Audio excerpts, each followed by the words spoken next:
자, 우리가 사무엘서 시리즈를 마치고 이제 고린도전서, 후서 이렇게 이제 보게 될 텐데요. 사도 바울의 서신서이죠. 자, 뭐 타이틀을 어떻게 할까 고민하다가 복음으로 변화되는 공동체라는 타이틀을 잡아봤습니다. 복음으로 변화되는 공동체 시리즈 첫 번째 시간입니다. 분쟁 해결책 두 가지라는 제목으로 함께 말씀 나누려고 합니다. 저와 여러분들에게 언제나 자랑거리가 있죠. 우리 살다 보면 자랑을 많이 하게 되지 않습니까? 우리가 차를 타고 또 뉴저지 같은 데서 운전하시는 분들을 보면, 또 이렇게 타주로 여행 가시고 이러면, 여러분들 렌트카 빌려서 차 타고 이러면은 앞에 차에 이 스티커 같은 게 막 붙어 있는 것도 보고, 그런 미국은 그런 문화가 있죠. 그래서 자녀들의 어떤 뭐 대학교라든지 뭐 고등학교라든지 이런 그 로고가 적힌 스티커, 또 뭐 프라우드 페어런트 이런 식으로 적힌 것들을 보기도 합니다. 자녀들이 뭐 공부를 잘하거나 또 뭐 운동을 잘하거나 또 상을 받거나 그렇게 하면 부모 마음엔 당연히 기쁘고 또 그 자녀가 자랑스럽습니다. 또 사랑에 빠진 연인들, 자기의 뭐 어떤 남친, 여친에 대해서 막 입이 마르도록 칭찬도 하고 자랑스러워합니다. 그 사랑에 빠져 있는 그 연인들을 보면 소위 우리가 말하는 하트 뿅뿅 뭐 그런 얘기를 하면서, 그렇게 한참 막 사랑할 때는 막 화를 내거나 짜증을 내는 것도 귀엽게 보이기도 하고 너그러운 마음으로 넘어가기도 하죠. 근데 이제 결혼해도 그렇죠. 결혼하고도 여러분 그렇죠. 막 아내가 짜증을 내도 귀엽고 남편이 막 화를 내도 귀엽고 막 그러잖아요. 아닙니까? 아멘. 그죠? 근데 이 SNS에서 요즘 세상은 또 자기 그 PR이나 자랑을 하는 시대, 그런 게 우리가 일상이 된 것 같습니다. 자기도 이렇게 막 그런 걸 올리면서 남들이 그렇게 자랑하는 거에 대해서 막 불편한 감정을 느끼기도 하죠. 남들의 말이나 행동에 대해서 우리는 나만의 생각과 가치관을 가지고 쉽게 판단하고, 또 내 기분이 상할 때는 요즘 막 그런 욕설을 하거나 또 댓글을 막 그렇게 심하게 하는 그런 것들도 우리가 많이 봅니다. 그러니까 온라인 안에서 일어나는 어떤 그런 옳지 못한 또 바람직하지 않은 모습을 보면서 한 사람의 어떤 인격이나 또 영혼에 심각한 타격을 입히는 그런 아주 말의 그 혀의 위력도 우리가 많이 보는 세상입니다. 사람들에겐 저마다의 기호라는 게 있어서 좋아하는 것, 싫어하는 것 이런 것들이 보통 극명하게 나누어집니다. 뭐 이래도 좋고 저래도 좋은 사람들, 자 그런 사람들 우리 흔히 성격 참 좋은 사람이다 뭐 이렇게 말하죠. 자기 주장이 없이 하자는 대로 하는, 우리가 흔히 말하는 순둥이, 그런 사람들을 대부분의 사람들은 사실 좋아하긴 합니다. 자기 주장이 뚜렷하고 자기 주장을 잘 굽히지 않는 사람들에 대해서는 깐깐하다, 뭐 까칠하다, 세다, 이런 표현으로 그 사람을 정의하고는 합니다. 뭐 뉴요커들이 어쩌면 이 카테고리 안에 많이 들어갈런지도 모르겠습니다. 오늘 본문에 나오는 고린도 교회 성도들의 모습 속에도 방금 제가 이렇게 서두로 말씀드린 이러한 모습들이 그 오늘날 현대인들의 모습과 비슷해 보이는 부분들이 고린도 교회 안에 많이 있고, 누가 얘기했던 것처럼 가장 실용적인 책이 목회서신이 바로 이 고린도 전서입니다. 여러분이 잘 읽어보시면 여러분 삶에도 굉장히 도움이 많이 될 거예요. 우리 시대가 변하고 세상이 변해도 사람이 참 다 똑같구나, 이런 것들을 발견하게 됩니다. 2000년 전 크리스찬들이 겪었던 일이나 그 교회가, 고린도 교회가 겪었던 일이나 2000년이 지난 오늘날의 교회도 겪는 일이 대부분 다 비슷합니다. 그래서 굉장히 실용적인 책이라고, 프랙티컬한 책이라고 사람들이 많이 얘기하는 거죠. 여러분, 교회라는 곳이 어떤 곳입니까? 우린 교회 생활을 합니다. 교회라는, 여러분 이민교회가 됐던 뭐 한국에 있는 교회가 됐던 선교지에 있는 교회가 됐던, 교회라는 것이 여러분 어떤 것인 것 같아요? 이런 생각을 할 수도 있을 겁니다. 자기를 알아달라고 하는 공동체, 내가 좀 여기 와서 좀 인정도 받고 나를 좀 케어해주고 알아주는 공동체, 그렇게 생각하는 사람들이 많이 있을 겁니다. 그래서 사람들이 내가 교회 와서 인정도 받고 또 내 자랑을 스스럼 없이 해도 다 받아주고, 자, 근데 이제 현실은 그렇지가 않죠.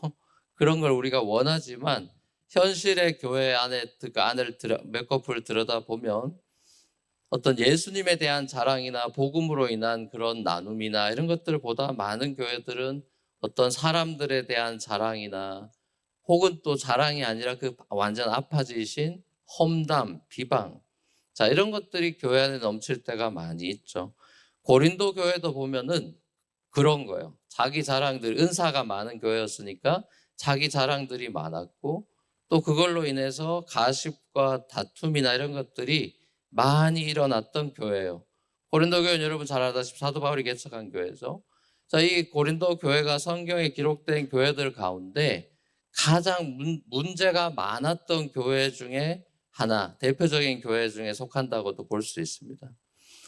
자, 특별히 이 고린도 교회 안에 분쟁이 심각했습니다. 파가 나뉘었어요. 교회가 이렇게 그 안에 교회로 모이지만 그 안에 일종의 파가 나뉘어져 있었습니다. 나는 바울파다. 나는 아볼로파다. 나는 게바파다. 게바는 이제 베드로죠. 나는 게바파다. 나는 또 그리스도파다. 이렇게 주장하면서 교회 안에 파들이 생겼어요. 스스로를 바울과 아볼로와 게바와 동일시하면서 나는 바울의 제자다. 난 아볼로의 제자다. 뭐 그런 자기 자랑 같은 모습을 보이는 거죠. 바울이 이러한 고린도 교회 분쟁의 모습에 대해서 고린도 교회 성도 중에 하나인 이 한국어 번역엔 글로에라고 돼 있는데 그게 사실은 클로이입니다. 클로이, 우리 집 막내 여자의 이름인데 그 클로이 집에 속한 그 사람으로부터 소식을 듣게 됩니다. 바울파가 생겨난 거는 어떻게 보면 당연한 일일 겁니다. 그렇죠? 예, 바울이 개척해서 세운 교회니까요. 근데 이제 아볼로는 바울이 떠난 이후에 고린도를 방문해서 복음 사역을 했던 사람입니다. 열정적이지만 언변이 뛰어나지 못했던 사도 바울에 비해서 아볼로는 굉장히 스칼라예요. 스칼라고 똑똑하고 그리고 달변가고. 그러니까 바울과 이 아볼로는 굉장히 캐릭터가 완전히 다릅니다. 그래서 그걸 좋아하는, 추종하는 사람들이 갈라지죠. 아볼로는 특별히 상상력이 풍부한 알레고리 비유를 섞은 설교를 해서 바울의 그 투박한 십자가 중심의 어떻게 보면 교리적이고 좀 딱딱한 설교와는 당연히 비교가 됐을 겁니다. 하지만 바울이 굉장히 성숙한 사람이라는 걸 우리가 이 편지를 통해 알 수 있습니다. 바울이 고린도 성도들이 자기랑 아볼로에 대해서 이렇게 막 후임 목사랑 막 비교하고 이럴 때 바울이 자존심 상해하거나 서운해하거나 하지 않고 차분한 어조로 고린도 성도들에게 이렇게 권면하는 장면을 봅니다. 고린도전서 3장 3절에서 9절 말씀인데요. 같이 한번 읽어보겠습니다. 고린도전서 3장 3절에서 9절 같이 한번 읽겠습니다. 시작. 여러분은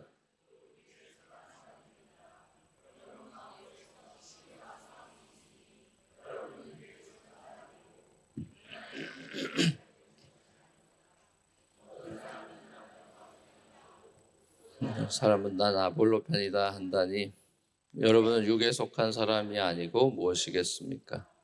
그렇다면 아볼로는 무엇이고 바울은 무엇입니까? 여러분을 믿게 한 일꾼들이며 주님께서 우리에게 각각 맡겨주신 대로 일하였을 뿐입니다. 나는 심고 아볼로는 물을 주었습니다. 그러나 하나님께서 자라게 하셨습니다. 그러므로 심는 사람이나 물 주는 사람은 아무것도 아니요 자라게 하시는 분은 하나님이십니다. 심는 사람과 물 주는 사람은 하나이며 그들은 각각 수고한 만큼 자기의 삭을 받을 것입니다. 우리는 하나님의 동역자요 여러분은 하나님의 밭이며 하나님의 건물입니다. 아멘. 바울이 아볼로 파가 있다는 거에 대해서 야 내가 교회 세우는데 이것들이 다 이제 또 나한테 이러네 이렇게 나오지 않고 바울은 아볼로에 대해서 뭐 시기하거나 경쟁심을 느끼지 않고 아볼로에 대해서 동역자다. 우린 다 하나님의 동역자다라고 일꾼일 뿐이다 이렇게 얘기하죠. 각자 하나님 맡겨주신 사역이 다르다. 이걸 인정하고 있는 바울을 봅니다. 그리고 자기든 아볼로든 누군가에게 이렇게 추앙받을 존재가 전혀 아니고 우리는 일꾼들이다. 심부름꾼이다. 그리고 오직 하나님께서 사역을 꽃피우고 자라나게 하시는 분이다. 이걸 강조하는 모습을 봅니다. 또 성도들의 그런 반응에 대해서는 육신에 속한 그런 세속적인 판단으로 교회 생활을 하고 있는 거 아니냐 그러면 꾸지람하는 장면도 보는 거죠. 이런 식으로 여러분들이 갈라져서 나는 뭐 바울파니 개바파니 이렇게 하는 게 이게 다 세상 사람들이 하는 그런 육신에 속한 사람들, 영에 속한 사람이 아니라 그리스도께 속한 사람이 아니라 육신에 속한 사람들이 하는 거 아닙니까? 라고 또 이렇게 약간 꾸지람을 하는 거죠. 나중에 이 편지 마지막 부분인 고린도전서 16장에 보면은 아볼로가 이 고린도 성도들 간에 생긴 이런 분쟁으로 인해서 이 고린도를 떠난 것을 알 수 있는데 바울이 오히려 아볼로한테 다시 고린도 가서 네가 사역해봐라라고 권면을 하지만 아볼로는 지금 당장 가고 싶지가 않다 그럽니다. 그리고 나중에 기회가 되면은 가겠다라고 바울의 그 요청을 완곡하게 거절하는 장면도 끝에 가면 봅니다. 이 아볼로파 외에 베드로 게바파가 있었다 그랬죠. 아마도 이 베드로가 순회 사역을 사도니까 순회 사역 돌아다니면서 이 고린도 교회를 방문했을 확률도 있는 것 같아요. 아니면 베드로 제자가 그 교회에 있었던 거거나. 베드로야말로 명실상부 초대교회 수장으로 사도의 대부였기 때문에 사람들은 베드로에 대해서 그냥 당연히 사도의 큰 권위를 부여했겠죠. 그러니까 바울의 사도성에 대해서는 공격도 많았고 의심이 많았지만 왜냐하면 예수님과 같이 돌아다니는 사람이 아니니까요. 나중된 자니까 늘 퀘스처닝하고 또 그리스도인들 잡아 죽이던 사람이니까 사도라 이랬을 때 의심이 지금 우리야 당연히 사도 바울이라 그러지만 그 당시는 사도 바울의 입지가 그렇게 크질 않았습니다. 의심을 많이 받았죠. 근데 이제 베드로의 사도성에 대해서는 의심의 여지가 없었고 그는 예수님을 가장 가까이서 모신 제자였기 때문에 그를 존경하고 그 입김이 셌을 게 당연하지 않겠습니까? 그러니까 또 그러니까 이 베드로파가 생기는 거죠. 근데 또 어떤 사람이 있습니까? 그리스도파라고 하는 사람들이 있었다 그랬죠. 아마 이 사람들은 교회가 시끄럽고 막 분쟁이 일어나고 이 사람들은 왜 일어나 싶으니까 나는 그러면 바울파도 아니고 아볼로파도 아니고 나는 게바파도 아니다. 다 싫다. 이런 모습 자체가 싫다 이러면서 또 파를 하나 만드는데 그게 그리스도파. 나는 그리스도파야 이렇게 되버려. 이것들 다 싫어. 나는 그리스도파야 이렇게 되는 거죠. 자, 이렇게 고린도 교회 안에 여러 파가 갈라지고 시끄러워졌을 때 사도 바울이 이제 편지를 글로 집에서 온 사람한테 얘기 듣고 교회가 지금 이런 상황입니다. 얘기 듣고 그 컨텍스트에 맞춰서 이제 편지를 보낸 게 고린도 전서인데 자, 사도 바울의 편지들을 여러분이 쭉 읽어보시면은 굉장히 바울이 참 괜찮은 사람이라고 저는 많이 생각해요. 왜냐하면 복음에 대한 깊이를 가지고 적용을 잘합니다, 바울이 복음에 굉장히 깊죠. 그 깊은 깊이를 가지고 교회 문제들을 해결해 나가는 컨설팅을 잘해줘요. 복음적인 해결책을 잘 제시해주는 모습을 봅니다. 자, 이런 것도 이제 우리가 배워야 되는 부분이죠.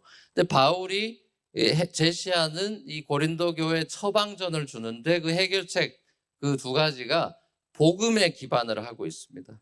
복음에 기반을 하면서 그 이제 practically 이제 그 앤서를 주는 답변을 주는데 그 첫 번째 그 해결책이 뭐냐? 같은 말, 같은 마음, 같은 생각으로 뭉쳐라 이렇게 얘기합니다. 같은 말, 같은 마음, 같은 생각으로 뭉쳐라. 자, 이게 이제 그 고린도 전서 처음 시작하고 펜을 들자마자 문안 인사하고 잘 지냅니까? 감사합니다. 그리고 기도하고 나서 제일 먼저 한 말이에요. 1장 10절에 나옵니다. 같이 한번 읽어보겠습니다. 시작. 그런데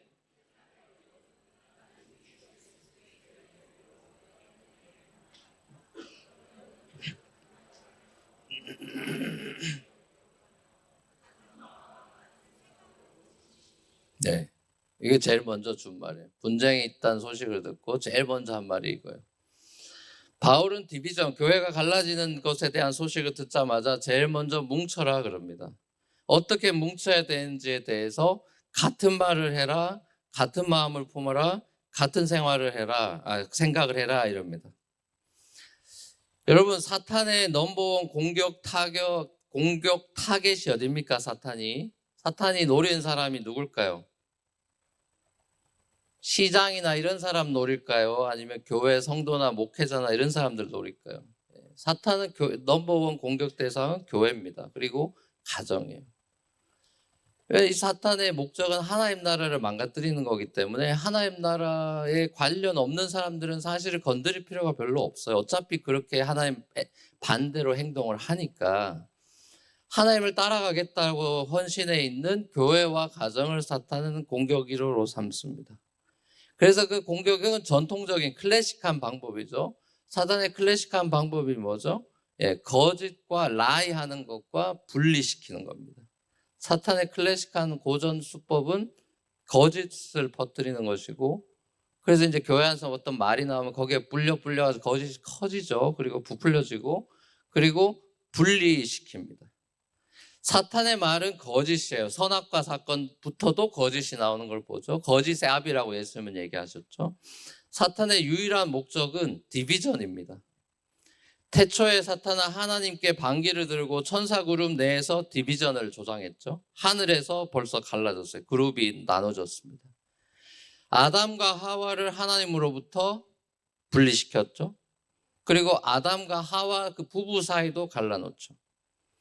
한순간도 빠짐없이 사단은 분열과 분리를 조장해왔고, 많은 사람들이 자기도 모르는 사이에 감정에 놀아나거나 해서 거기에 놀아나서 수많은 잘못된 행동들과 죄들을 많이 저질러 왔죠. 수많은 살인, 전쟁, 이런 것들이 다 거기에서 나오는 거죠. 작게는 한 개인 대 개인이 싸우게 되고, 그 작은 싸움이 불씨가 돼서 가정의 불화가 일어나고, 친척 간의 분쟁이 일어나고, 교회 간의 성도들끼리 리더들끼리 이러면서 막 깨어지고 막 서로 미워하고 이런 일들이 벌어지고, 또 한 민족이 또 분단되는 것도 막 일어나고 그러죠. 이게 사탄의 전통적인 방법이에요. 교회에 침투해서 목사와 장로 사이에 당회가 시끄럽게 만들고, 장로와 안수집사회가 서로 막 파워 스트럭을 하게 만들고, 순장과 순원 사이에서 막 갈라지게 만들고, 하여튼 간에 조금만 틈만 보이면 그 안으로 들어와서 서로 감정을 휘저어가지고 마음을 흔들어 놓습니다. 그래서 교회가 막 쓸데없는 논쟁에 분쟁에 휩싸여. 전 교회 어릴 때부터 철치 보이로 자랐고 아버님 목회하는 데서 봤으니까 많이 봤죠. 정작 사단의 그런 노름에 놀아나는 사람 자기는 몰라요. 자기가 지금 영적인 공격을 받아서 이상한 소리를 하고 있다는 것을 본인이 인식하지 못합니다. 가룟 유다가 예수님 팔아먹으면서 자기가 사탄에 들었다는 생각을 못합니다. 여러분, 우리 믿는 성도들이 하나가 되면 하나님 나라가 확장이 되고, 사탄이 그걸 너무 싫어하니까 그걸 막으려고 이 사탄도 열심히 사역합니다. 여러분, 우리만 열심히 사역하는 게 아니에요. 사탄도 굉장히 헌신적으로 사역하고 있어요. 그 쫄따구들하고. 여러분, 이 공격에 우리가 지지 않으려면 우리가 훈련하고 준비 태세를 갖추고 있어야 되고, 우리가 여리고성을 무너뜨리려면 어떻게 해야 됩니까? 그 처음 가나안 전쟁에 들어갔던 그 장면에서 우리가 그 공동체의 모습을 보죠. 그 모습에서 우리는 같은 말, 같은 마음, 같은 생각을 가지고 같이 행동하는 걸 봅니다. 액츄얼리 그 여리고 작전에서는 같은 말을 하지 않았죠. 같이 말 안 하는 거였죠. 7일 동안 침묵하는 거죠. 그것도 좋은 전략이에요. 교회가 시끄러울 때 침묵하는 것도 좋은 전략이에요. 하나님 나라를 가나안 땅에 이루는데 같은 마음을 품고 같은 생각을 가지고 하나 되어서 여리고성이 무너지는 겁니다. 모두가 공동체가 순종할 때 무너지는 거죠. 자, 그리고 하나님은 그 사람들에게 승리의 기쁨을 주셨죠. 무슨 일이 있어도 우리가 원수 마귀가 무슨 짓을 해도 우리는 우리 머리 대신 예수 그리스도를 중심으로 교회에 있는 온 성도들이 같은 말, 같은 마음, 같은 생각으로 그리스도 안에서 교회를 섬기고 성령이 하나 되게 하신 것을 힘써 지켜나가는 그 싸움을 우리가 하고 있는 거예요. 그걸 해야 우리 교회 안에 어려움이 만약에 생기더라도 거기에 사단에게 놀아나지 않고 분쟁에 휩싸이지 않고 무너져 내리지 않고 계속해서 우리가 싸우면서 사탄을 물리칠 수가 있는 겁니다. 가정도 마찬가지고요. 자, 이걸 이제 사도 바울이 첫 번째 그 권면으로 고린도 교회를 향해서 또 오늘날의 많은 이런 분쟁의 요소들이 많은 교회들을 향해서 하나님이 우리에게 주는 첫 번째 메시지가 바로 같은 말, 같은 마음, 같은 생각을 가지고 신앙생활을 해야 된다. 자, 두 번째 분쟁 해결책은 교회 성도들 모두가 주님만을 자랑하는 삶을 사십시오. 이건 사도 바울의 해결책이에요. 주님만을 자랑하는 삶을 살아야 합니다. 사도 바울이 고린도 교회 성도들에게 온전히 뭉쳐라 라는 핵심 메시지를 주면서 그의 논리를 뒷받침하는 주장으로 십자가의 복음에 대해서 풀어 설명하는 장면을 봅니다. 우리는 자기 자신은 물론이고 어떤 사람도 이 자랑할 수 없는 이유를 분명히 사도 바울이 밝히는데, 자랑할 수 없는 이 고린도 교회 성도들이 자기 자랑을 할 수 없는 이유는 오직 연약한 그리고 미련한 하나님의 방법인 십자가를 통해서 우리가 구원을 받았기 때문이다. 그 신비한 능력으로 구원을 우리가 받았기 때문이다라고 얘기합니다. 특별히 고린도 성도들은 사회적으로 별 볼 일 없는 사람들이 많았어요. 그 얘기를 단도직입적으로 쓰고 있죠. 사회적으로 그렇게 강자들이 아닌 약자로 많이 구성된 교회가 고린도 교회였는데, 소위 스펙이 좋고 집안이 좋고 잘 나가는 사람들이 많이 없었다고 돼 있습니다. 근데 여러분, 고린도라는 곳은 어떻게 보면 약간 맨하탄하고도 비교할 수 있을 정도로 굉장히 그 당시에 번영한 도시예요. 지중해 무역의 그 중심지고 물질이 굉장히 풍요로웠던 도시였기 때문에, 근데 그런 도시에 있는 이 고린도 교회 성도들은 메인스트림 사람들이 아니라는 겁니다. 하나님이 그 연약한 사람들을 불러서 교회를 만든 게 고린도 교회다. 그러니까 당신들이 그냥 그 솔까말이라 그러나요? 솔직히 까놓고 말해도 당신들 별로다 이렇게 아예 대놓고 얘기하는 거나 마찬가지예요, 바울이. 당신들이 잘나서 구원받은 게 아니고 고린도 교회라는 게 강자들의 모임이 아니잖아요 라고 얘기를 하는 거예요. 사실은 완곡하게 표현을 하고 있지만 그게 26절에서 29절의 말씀이죠. 우리가 읽은 오늘 본문의 말씀입니다. 같이 한번 읽어보겠습니다. 시작.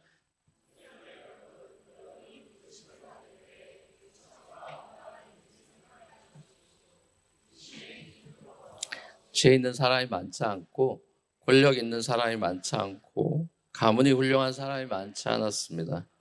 그런데 하나님께서는 지혜 있는 자들을 부끄럽게 하시려고 세상의 어리석은 것들을 택하셨으며 강한 것들을 부끄럽게 하시려고 세상의 약한 것들을 택하셨습니다. 하나님께서는 세상에서 비천한 것들과 멸시받는 것들을 택하셨으니 곧 잘났다고 하는 것들을 없애시려고 아무것도 아닌 것들을 택하셨습니다. 이래야 아무도 하나님 앞에서는 자랑하지 못하게 하시려는 것입니다. 아멘. 여러분, 굉장히 중요한 부분, 티칭에 이제 우리가 고린도전서를 쭉 읽어보면 여러분 느끼시겠지만 복음의 그 아주 역설을 우리가 많이 깨닫게 되는데, 사람들은 자기 자랑을 사람들 앞에서 이렇게 많이 떠들 수 있어도, 우리 친구들끼리 그런 얘기를 당연히 할 수 있어도 하나님 앞에서 우리는 우리 자랑을 할 수 없다 이거예요. 십자가 앞에 서서 내가 하나님 앞에 자랑할 게 뭐가 있느냐. 바울은 그 얘기를 하는 겁니다. 아무리 잘난 사람도 하나님 앞에 섰을 때 죄인밖에 더 되냐 이거죠. 쉽게 말하면 십자가 앞에서 자랑할 수 있는 사람이 누가 있냐. 제 아무리 똑똑하고 잘났다고 해도 십자가 앞에서 모든 사람은 죄인에 불과하고 자신의 전적인 무능력을 발견하게 되는 것이 바로 십자가죠. 하나님은 스스로 지혜로운 줄 알지만 실제로는 미련한 사람들을 구원하는 방법으로 사람들의 기가 막힌 지혜가 아니라 하나님의 지혜인 십자가라는 방법을 하나님은 선택하셨죠. 예수님의 십자가 사건이라는 것이 그래서 보이는 어떤 표적이나 능력 이런 것들을 원하는, 구약에 보면 표적을 많이 봤던 사람들이 주이시들이죠. 이스라엘 사람들이죠. 예수님이 오병이어 했을 때도 또 그런 거 보여달라고 막 강 건너까지 쫓아오는 사람들이죠. 그러니까 표적이나 능력을 원하는 유대인들한테 예수 십자가 사건은 굉장히 시시한, 거론할 가치도 없는 시시한 사건이 되었고, 능력을 보이려면 십자가에서 스스로가 내려와야 되는 거예요. 그러니까 내려오라고 얘기를 하는 거죠. 자, 그리고 지혜라든지 로고스, 헬라 철학이 팽배했던 지혜, 로고스를 추구하던 그 고대 그리스 사람들에게는 십자가라는 것이 저거 완전 바보짓 아니냐라고 여겨졌기 때문에 십자가가 그 똑똑한 사람들이나 그런 사람들한테는 먹히지가 않는 거예요. 오히려 그 똑똑한 머리로 하나님께 나오는데 스텀블링 블락이 되는 것이, 걸림돌이 되는 것입니다.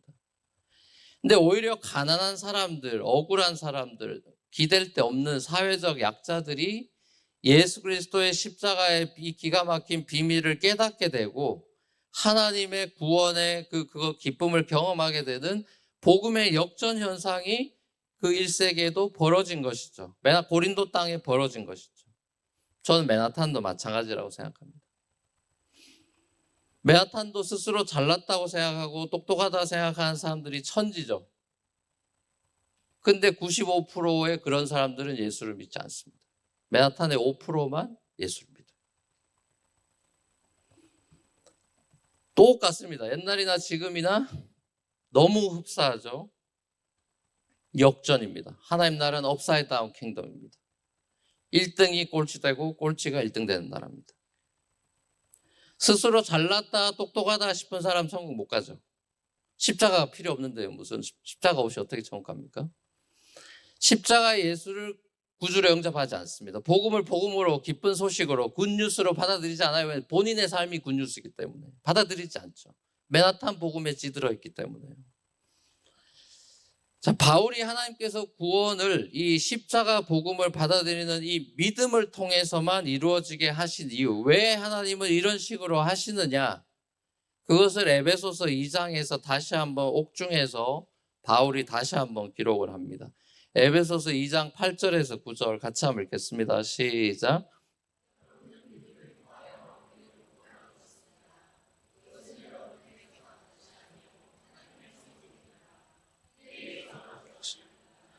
그러므로 아무도 자랑할 수 없습니다. 아멘. 네. 바울은 우리의 구원이라고 하는 것이 우리의 어떤 괜찮은 조건, 우리 편에서 발견할 수 있는 어떤 메리트, 이 조건 하나라도 있어서가 아니고 하나 때문이 아니라 아무런 그런 그 조건이 없는데도 불구하고 전적인 하나님의 은혜로 구원을 받았음을 강조하고 있죠. 누구든지 정말 독생자를 믿기만 하면, 주의 이름을 부르기만 하면, 노뱀을 쳐다보기만 하면 구원을 받는, 치유가 되는 어처구니 없는, 너무나 어처구니 없는 이 미련한 방법을 구원의 방법으로 하나님이 선택하셨다, 그렇게 얘기하는데, 전적인 은혜로만 구원을 받는 건데 왜 그러느냐라는 걸 이야기하고 있죠. 왜 하나님이 그런 은혜로만 구원받게 하셨느냐, 뭐라 그럽니까? 9절 끝에서 아무도 하나님 앞에서 자랑할 수 없게 하기 위해서다.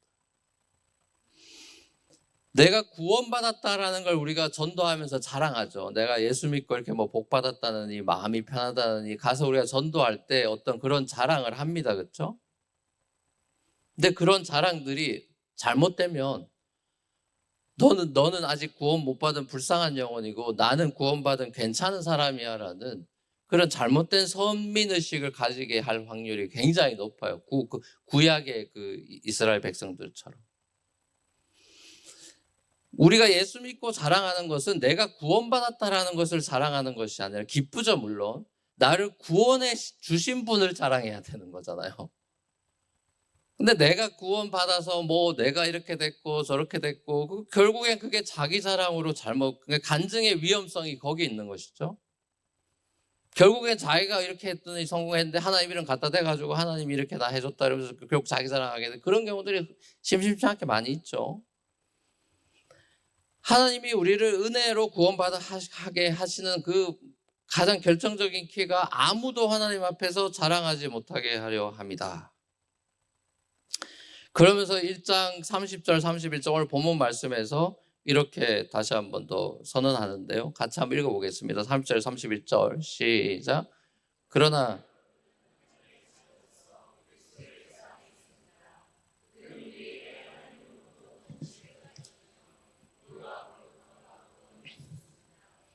그것은 성경에 기록되어 있는 바 누구든지 자랑하려거든 주님을 자랑하라 한 대로 되게 하시려는 것입니다.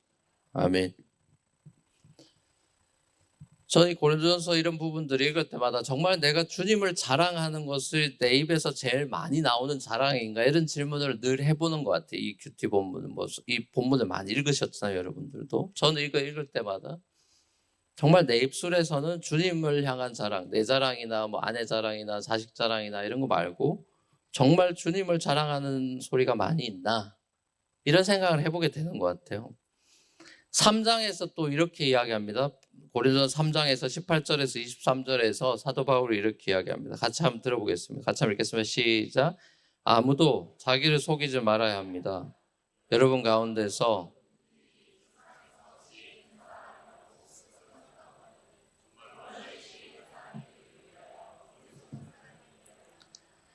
이 세상의 지혜는 하나님이 보시기에 어리석은 것입니다. 성경에 기록하기를 하나님께서는 지혜로운 자들을 자기 꾀에 빠지게 하신다 하였습니다.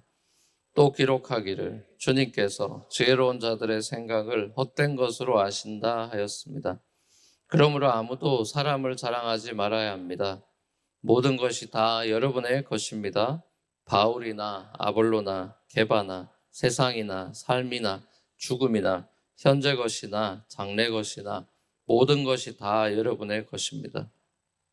여러분은 그리스도의 것이요 그리스도는 하나님의 것입니다. 아멘. 그러니까 우리가 자랑하는 여러 것들이 올라가면 다 하나님으로 귀속된다 이거예요. 그리스도께로 귀속되고 하나님에게 귀속이 되는 거기 때문에 우리의 궁극적인 자랑은 그리스도요 하나님이 돼야 된다. 모든 사람은 하나님과 그리스도 앞에서 자랑할 말이 할 말이 없는 존재다. 십자가를 바라볼 때 우리가 하나님 앞에서 무슨 말을 도대체가 할 수 있는 것이냐. 남편이 아내에게 큰 잘못을 저질렀을 때 무슨 할 말이 있겠어요? 미안하다, 용서해달라는 말밖에 무슨 자기가 이때까지 잘한 걸 얘기하겠어요? 아니면 그 앞에서 용서를 구하겠습니까?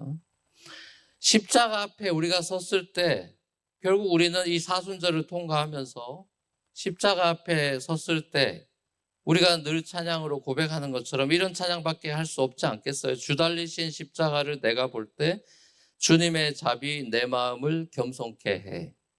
주께 감사하며 내 생명 주께 드리리. 이게 우리 선조들의 찬양의 고백이에요. 주 달리신 십자가를 내가 볼 때 주님의 잡이 내 마음을 겸손케 해. 주께 감사하며 내 생명 주께 드리리. 사랑하는 우리 뉴프런트 교회 성도 여러분, 이제 저와 여러분들이 앞으로의 삶 가운데 우리가 자랑할 것이 있다면 오직 한 가지입니다. 하나님의 약함의 방법인 십자가를 통해서 나를 살리신 그 십자가만을 자랑하는 거죠.